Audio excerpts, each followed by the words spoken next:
오늘은 시편 119편 67절부터 71절 말씀을 가지고 고난 당한 것이 내게 유익이라는 말씀 제목으로 함께 은혜를 나누겠습니다.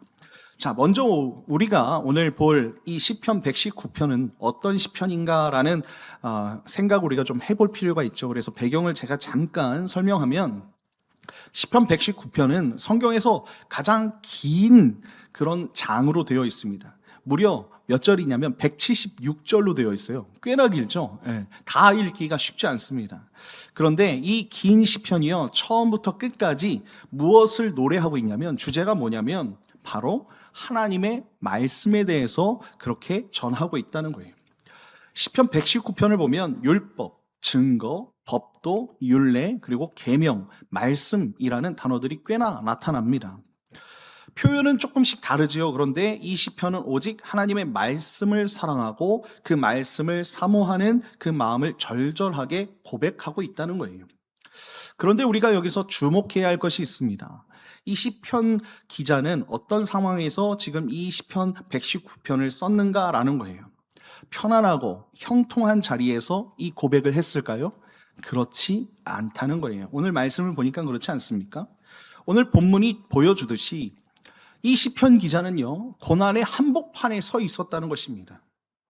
교만한 자들이 거짓을 지어서 이 시편 기자를 치려고 했고요.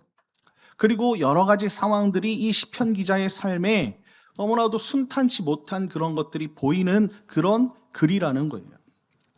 오늘 시편 119편은요, 고난 중에 있던 한 사람이 그 고난을 통해 오히려 하나님의 말씀을 더 깊이 붙들게 된 그 놀라운 은혜의 고백이라는 것입니다. 여러분, 우리는 흔히 고난을 나쁜 것으로 생각하지 않습니까? 이 고난은 내게 좀 없었으면 좋겠다, 이렇게 우리가 생각한다는 것입니다. 그런데 옛말에 이런 말이 있죠. 좋은 약이 입에 뭐하다? 쓰다. 예, 그렇습니다. 몸에 좋은 약일수록 삼키기가 힘들다는 거예요. 그러나 그 쓴맛을 견뎌내야 병이 낫죠. 그렇죠? 네. 당장은 쓰지만 결국 나를 살리는 것이 약이라는 것입니다. 여러분, 또 한번 생각해 보십시오. 온실에서 곱게 자란 화초는 조금만 비바람이 쳐도 쉽게 쓰러지죠. 그렇죠? 네. 여기 있는 화초들은 당장 밖에다 내놓으면 죽는다고 그러더라고요. 그렇죠? 네. 쉽지 않다고. 그런데 들판에서 바람과 비를 다 맞으면서 자란 들꽃들은 어떻습니까? 웬만한 태풍에도 꺾이지 않는다는 거예요. 그렇죠? 우리 자녀들을 제가 울타리 밖에서 좀 성장시켜야 된다라고 말씀드리지 않았습니까? 여러분, 고난이 도리어 우리를 단단하게 만든다는 것을 여러분들이 잊지 않으셨으면 좋겠습니다. 오늘 본문 시편 기자는 바로 그것을 깨달았던 사람이라는 거예요. 시편 기자는 고난을 원망하지 않습니다. 도리어 오늘 시편 71절에서 뭐라고 고백하냐면, 고난당한 것이 내게 유익이라라고 그렇게 고백한다는 거예요. 네, 오늘 말씀 제목이죠. 사랑하는 성도 여러분, 어떻게 고난이 유익이 될 수 있습니까?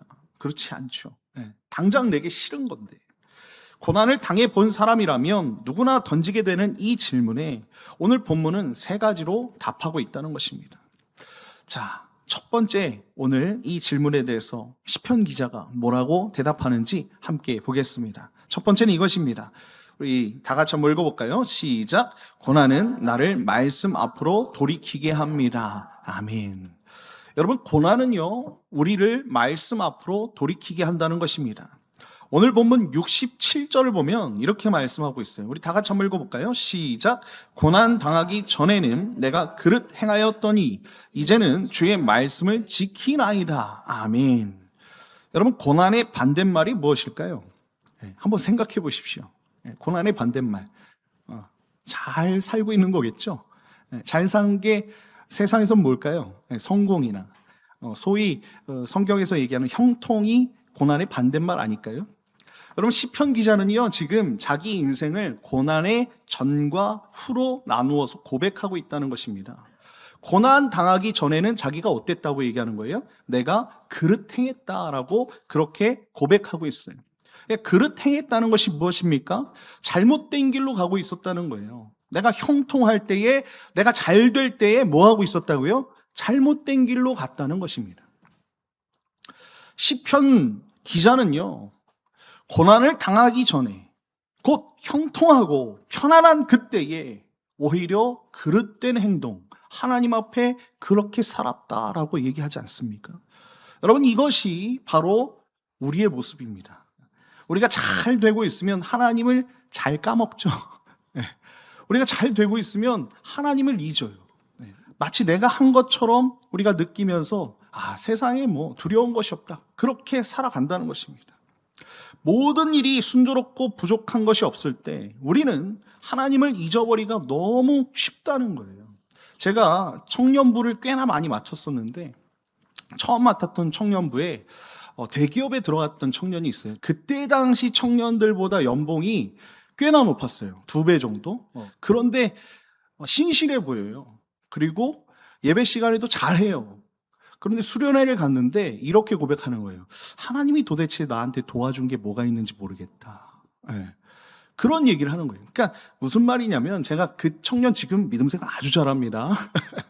그 청년이 그때 뭐였냐면, 내가 뭘 해도 잘 되는 거예요. 스펙도 좋고, 그쵸? 네. 뭘 해도 내가 한 거지 이게 하나님이 한 건가라는 그런 느낌이 안 든다는 거죠. 그러니까 잘 나가던 그때에는 하나님 기억하기가 쉽지 않아요. 내 힘으로 되었다, 내가 잘나서 이렇다, 이렇게 생각하면서 말씀과 서서히 멀어지는 우리의 모습이 분명히 있다는 거예요. 편안함이 도리어 우리를 하나님에게서 떼어놓는 것입니다.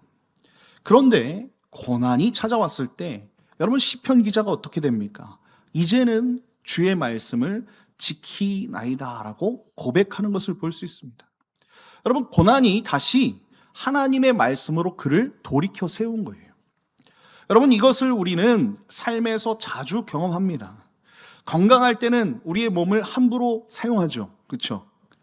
밤늦게까지 무리하고 먹고 싶은 대로 먹죠. 네, 제 얘기하는 것 같네요.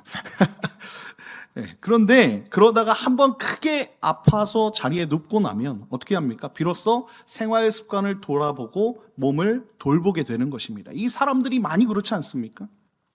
아픔이, 병이, 곧 고난이 우리를 정신 차리게 만든다는 것입니다. 여러분, 우리의 신앙도 그러해요. 우리 주님께서도 이 이치를 한 비유로 말씀하신 것을 볼 수 있습니다. 누가복음 15장에 보면 탕자의 비유가 나오지 않습니까? 그렇죠?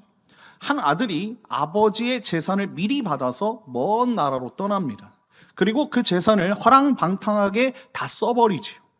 그가 아버지 곁에서는 풍족했어요. 그렇죠? 그가 그렇게 생각하지 않습니까? 그런데 그 풍족함에 아버지의 사랑을 깨달았습니까? 몰랐습니까? 몰랐다는 거예요. 아버지의 집이 얼마나 좋은 것인지 깨닫지 못했다는 것입니다. 그런데 언제 정신 차립니까? 가진 것을 다 잃고 돼지가 먹는 쥐염 열매도 먹지 못할 때, 그렇죠? 네, 사람들이 안 주죠. 먹지 못할 때 그 밑바닥의 그 고난의 자리에서 무엇을 깨달습니까? 성경은 이렇게 기록하고 있어요. 이에 스스로 돌이켜. 네, 탕자가 돌이키는 거예요.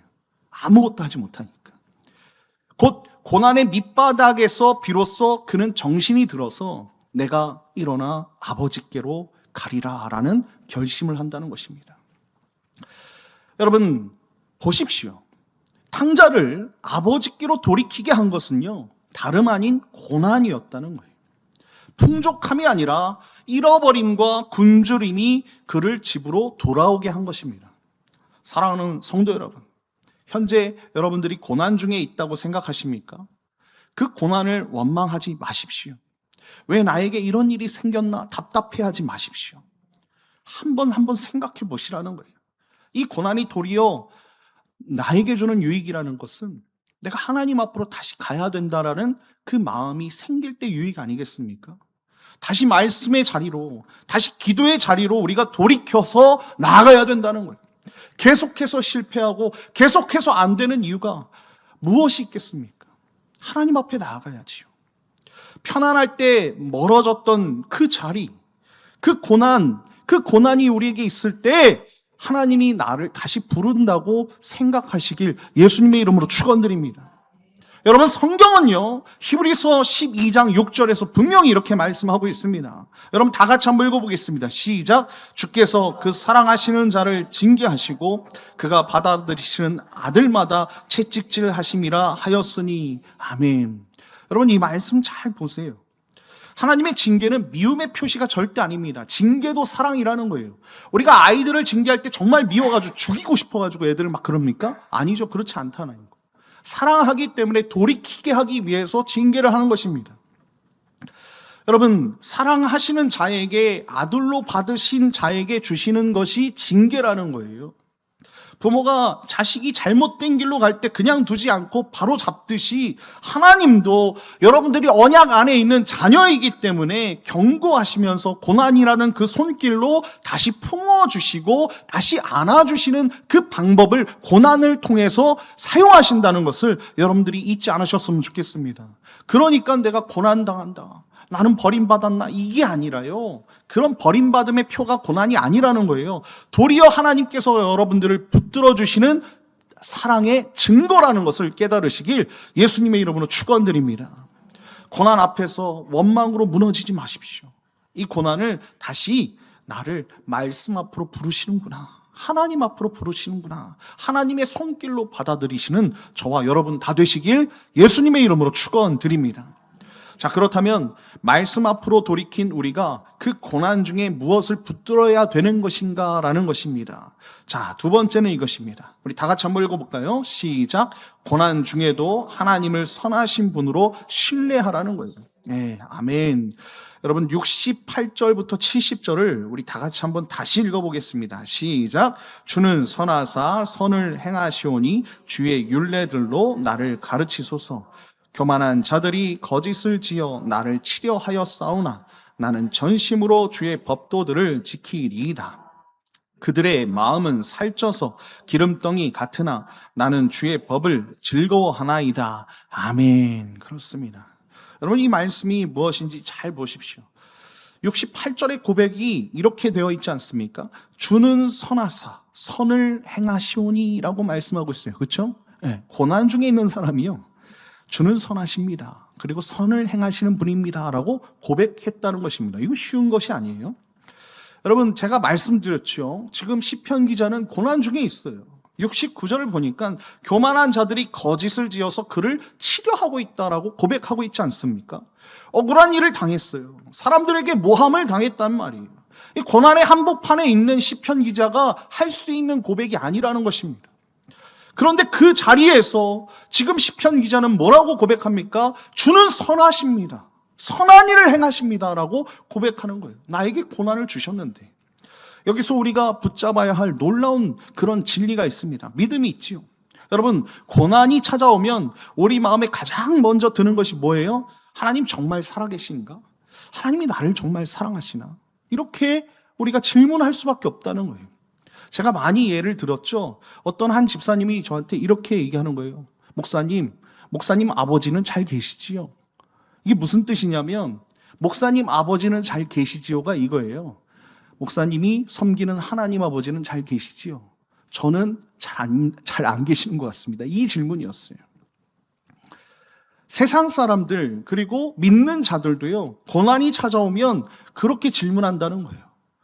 왜 내 아버지는 잘 안 계시는 것 같지? 날 안 도우시는 것 같지?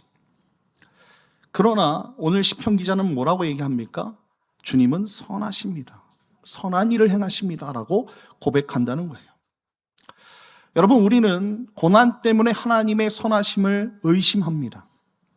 선하신 하나님이라면 어떻게 나에게 이런 일이 일어날 수 있을까? 이렇게 고민해요. 그런데요, 여러분, 고난은 저만 당하는 것도 아니고 여러분만 당하는 것도 아니고요, 세상 모든 사람들이 상황과 환경은 다르지만 다 고난의 비를 맞아요, 안 맞아요? 맞는다는 거예요. 비는 다 맞을 수밖에 없는 거예요. 그런데 그 비를 어떻게 우리가 대처하느냐, 이게 되게 중요한 거죠. 사랑하는 성도 여러분, 아까도 말씀드렸지만 그리스도인들에게 고난은요, 하나님 앞에 다시 나오라는 사인이라는 것입니다. 자꾸 우리가 이 질문 앞에 흔들리지 않았으면 좋겠어요. 하나님 정말 선하신가? 정말 나를 돌보시는가? 예, 하나님은 선하십니다. 그것이 하나님의 속성이에요. 성품이고. 그래서 우리는 주는 선하사 선을 행하시오며 라고 이 기록한 이 시편 기자의 마음을 알아야 된다는 거예요. 한 걸음 더 나아가서 뭐라고 얘기합니까? 시편 기자가 주의 율례로 나를 가르치소서라고 말씀하고 있어요. 여러분, 이게 무슨 말입니까? 주님은 선하시고 선한 일을 행하시는데 주님의 율례, 말씀으로 나를 가르쳐 달라는 거예요. 여러분, 시편 기자는요, 고난이라는 이 상황을 통해서 하나님께 배우고자 하는 태도가 있었다는 거예요.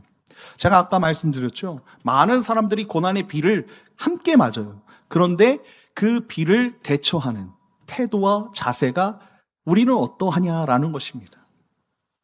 여러분, 배우려고 하십니까? 하나님의 말씀 가운데 나아가려고 하십니까? 여러분, 오늘 시편 기자는 분명 성숙한 믿음으로 이 고난 가운데, 이 고난 뒤에서 일하시는 하나님의 그 말씀을 깨닫으려고 노력하는 것을 볼 수 있어요. 성숙한 믿음이 여기서 나타나는 것을 우리가 볼 수 있다는 것입니다. 고난을 하나님의 선하심을 의심하는 그런 근거로 삼은 것이 아니라요, 도리어 그 선하신 하나님을 더욱 신뢰하면서 배움을 구하는 거예요. 제가 정말 사랑하는 목사님이 계세요. 미국에 계시는, 저번에도 오셨는데 그분이 저 청년 때 그런 얘기를 하셨어요. 실패는 좌절의 근거가 아니다. 네. 그렇죠. 실패는 좌절의 근거가 아니에요. 그렇죠? 더 노력하라는 근거라는 거예요. 성경에 이 믿음을 가장 잘 보여주는 사람이 있습니다. 바로 요셉입니다. 여러분, 요셉이 당한 고난 어땠습니까? 너무나도 힘들었어요. 여러분, 형제들인데 시기를 당했고요. 형제들에게 구덩이에 던져지고 종으로 팔려가지 않았습니까? 그렇죠? 네. 억울한 누명 썼고요. 그리고 감옥에까지 갇혔습니다. 그 어린 나이에 그랬다는 거예요. 누가 봐도 하나님께서 그를 등지신 것 같았을 거예요. 그런데 그 오랜 세월이 지나고 형들과 다시 만난 그 자리에서 요셉이 뭐라고 고백하냐면요, 창세기 50장 20절에 이렇게 고백해요. 당신들은 나를 해하려 하였으나 하나님은 그것을 선으로 바꾸사 오늘과 같이 많은 백성의 생명을 구원하게 하시려 하셨나니. 아멘. 시편 기자랑 똑같은 고백하죠. 그렇죠? 놀랍죠? 시편 기자가 고난 중에도 하나님은 선하십니다, 선한 일을 행하십니다라고 고백했듯이 요셉도 깨달은 거예요. 아, 내가 그 고난을 통해서 이렇게 역경을 지나왔던 것은 하나님이 선을 행하시려고 나에게 주셨던 시험이었구나. 사랑하는 성도 여러분, 그래서 너무 힘들어하지 않으셨으면 좋겠어요. 너무 눈물 흘리지 않으셨으면 좋겠어요. 하나님은요, 분명히 여러분들의 그 눈물을 선으로 바꿔주실 줄 믿습니다. 여러분들의 그 고난을 선한 일로 행해 주실 줄 믿습니다. 고난의 한복판에서는 우리가 보이지 않지만 우리가 지나고 보면 어떻습니까? 아, 이게 하나님의 손길이었구나. 우리가 깨달을 때가 얼마나 많습니까? 여러분, 한번 생각해 보십시오. 수술대 위에 누운 환자를 한번 생각해 보세요. 의사가 자기 몸에 칼을 대는데도 환자는 그의 손을 신뢰합니까? 신뢰하지 않습니까? 신뢰하지 않으면 죽는 거예요. 그렇죠? 근데 신뢰해요. 왜입니까? 아프게 하는 그 손이 사실은 나를 살리려는 선한 손임을 알기 때문에 환자는 그 손에, 그 칼든 손에 나를 맡기는 거예요. 그런데 믿는 우리가 왜 하나님의 손에 우리를 맡기려 하지 않습니까? 자꾸 고난 중에 내가 어떻게 해보려고 한다는 거예요. 그러면 죽는 겁니다. 우리 하나님은 의사보다 전능하신 하나님 아니십니까? 지금 그 손길이 우리에게 아픔을 줄지라도 그 손은 우리를 살리시는 선하신 하나님 아버지의 손이신 줄 믿습니다. 그리고 여러분, 70절 한번 보세요. 여기 두 부류의 사람이 대조되고 있는데요, 70절에 보니까 마음이 살쪄서 기름덩이 같은 교만한 자들이 나옵니다. 여러분, 기름덩이처럼 마음이 둔해지고 하나님도 말씀도 느끼지 못하는 사람들, 그 사람들을 지금 비유로 얘기하는 거예요. 편안하고 배부르니까 하나님이 필요 없다고 느끼는 사람들을 얘기하는 것입니다. 그런데 시인은 어떻습니까? 오늘 시편 기자는 나는 주의 율법, 주의 법을 즐거워하나이다 라고 고백하고 있지 않습니까? 여러분, 고난 중에 있으면서도 그는 오히려 하나님의 말씀을 즐거워한다고 고백하고 있어요. 고난이 그의 신앙을 무너뜨린 것이 아닙니다. 도리어 하나님의 말씀을 더 사모하게 만든 거예요. 사랑하는 성도 여러분, 우리는 어느 쪽에, 어느 편에 서 있습니까? 여러분, 성경은요, 로마서 8장 28절에서 분명히 이렇게 말씀하고 있습니다. 우리 다 같이 한번 읽어볼까요? 시작. 우리가 알거니와 하나님을 사랑하는 자, 곧 그의 뜻대로 부르심을 입은 자들에게 모든 것이 합력하여 선을 이루느니라. 아멘. 여기서요, 모든 것을 한번 주목해 보십시오. 모든 것. 모든 것은요, 모든 것이 합력하여 선을 이룬다고 하는데, 모든 것에는 좋은 일만 있을까요? 아니라는 거예요. 고난도 당연히 있겠죠. 고난 속에서도 합력하여 선을 이루시는 분이 누구예요? 우리 하나님이신 줄 믿습니다. 고난까지도, 눈물까지도 하나님은요, 사랑하는 자들에게 합력하여 선을 이루시는 선하신 하나님이시라는 것을 여러분들이 잊지 않으셨으면 좋겠어요. 하나님은 우리를 골탕 먹이려고 고난 주시는 것이 아니에요. 그 선하신 하나님 앞에 우리가 우리의 주권을 내어드렸으면 좋겠습니다. 자꾸 내가 내 인생의 주인이 되어서 살지 않았으면 좋겠어요. 우리는 고난 중에도 주님을 신뢰할 수 있어야 할 줄 믿습니다. 이 한 주도 고난이 하나님의 선하심을 의심하게 만들 때라도, 그럼에도 불구하고 요셉처럼 하나님은 선하십니다. 이것으로 선으로 바꿔주십니다라고 고백할 수 있는 저와 여러분 다 되시길 예수님의 이름으로 축원드립니다. 자, 그렇다면 선하신 하나님을 신뢰한 우리는 그 고난을 어떤 것으로 여겨야 하는가라는 거예요. 마지막 세 번째는 이것입니다.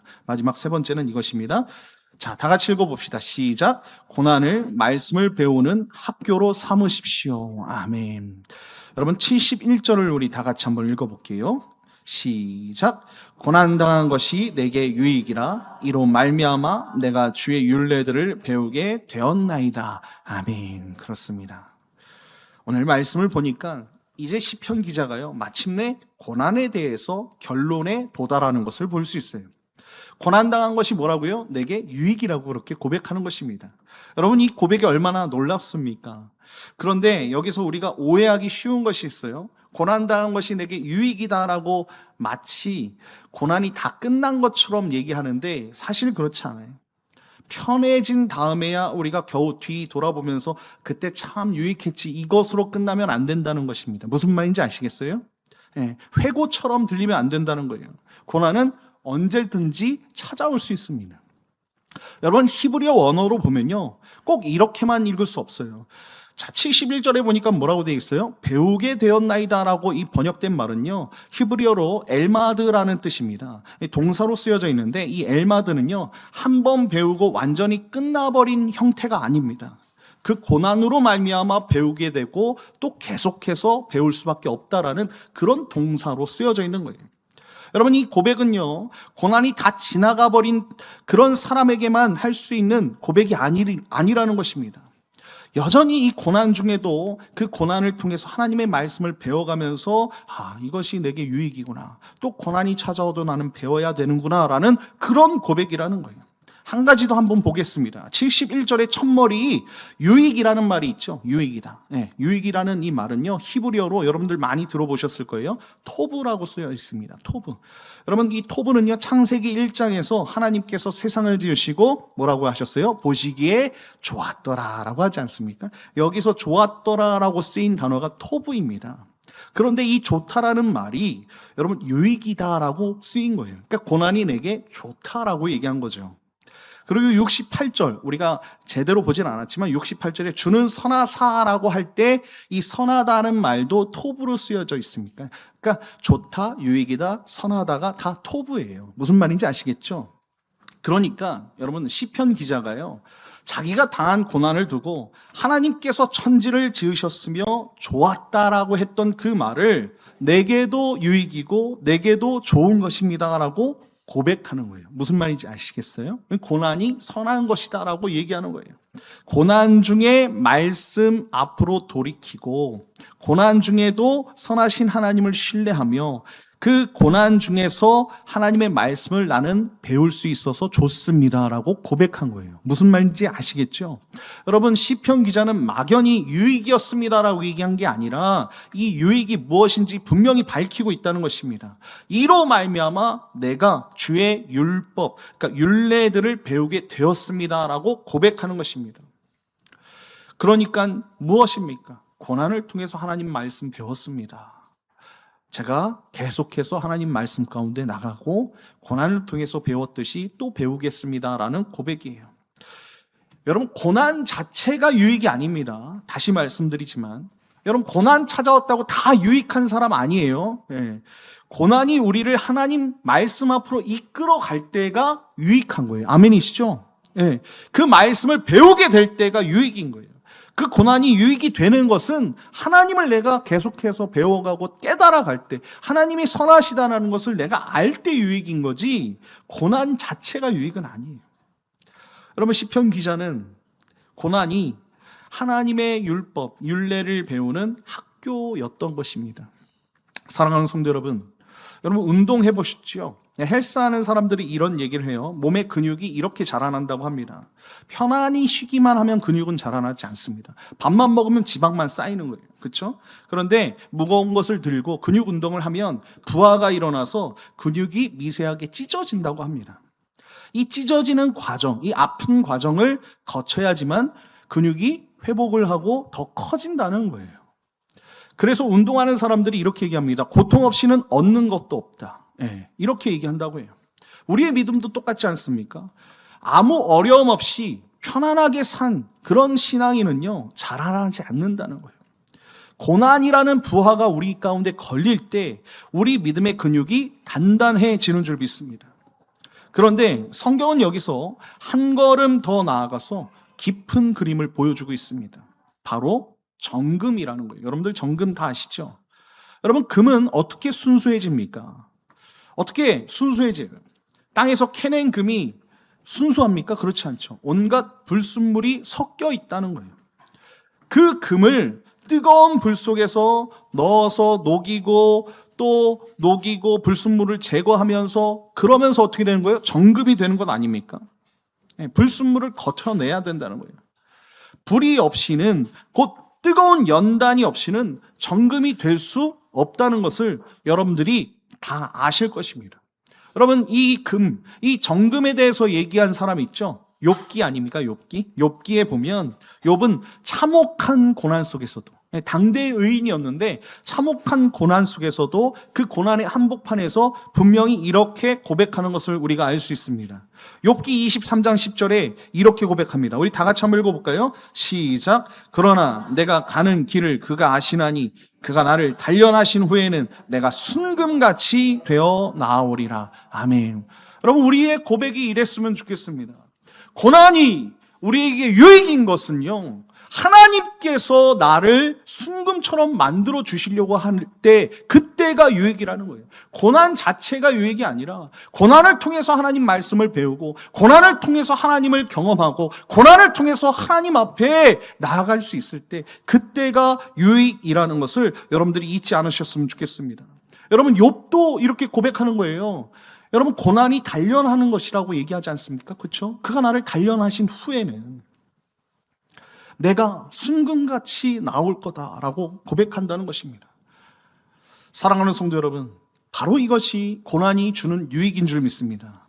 고난이라는 불은 우리 영혼에 붙어있던 군더더기, 그런 것들을 태우는 거예요. 그렇죠? 교만이라는 불순물, 욕심이라는 불순물, 세상을 향한 미련이라는 불순물, 편안할 때는 도무지 걷어내지 못했던 그 찌꺼기들을 고난의 불 앞에서 우리는 다 걷어내야 할 줄 믿습니다. 그리고 그 자리에서 하나님의 말씀이 우리 가슴 속에, 우리 심령 속에 더 새겨져야지 그것이 유익이라는 것입니다. 그러니까 고난이 왔다고 원망하며 그것을 그냥 흘려보내지 않았으면 좋겠습니다. 같은 고난을 당해도 어떤 태도와 자세를 갖고 있느냐, 이게 되게 중요하다는 거예요.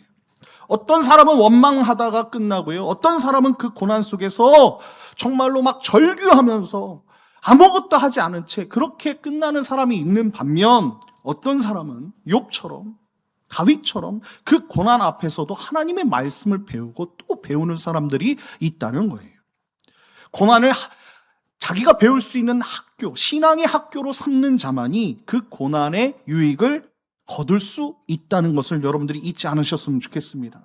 제가 구체적으로 한번 여쭤보겠습니다. 여러분, 지금 겪고 있는 그 고난 속에서 하나님이 여러분에게 무엇을 가르치고 계십니까? 여러분들의 질병을 통해서, 여러분들의 재정의 어려움, 그 어려움을 통해서, 관계의 아픔을 통해서 하나님께서 여러분에게 뭘 배우라고 말씀하시는 것 같습니까? 여러분, 그 말씀을 여러분들 배우시고요, 모르시겠으면 후회 주시고 꾸짖지 않으시는 정말로 지혜의 하나님 앞에 우리가 기도하면서, 하나님, 내가 이 고난 중에 무엇을 깨달아야 할까요? 지혜를 주십시오라고 기도하는 저와 여러분이 되었으면 좋겠습니다. 원망의 그 삶에서 배움의 삶, 하나님을 경험하는 삶으로 우리가 옮겨갈 때 고난이 반드시 유익이 될 줄 믿습니다.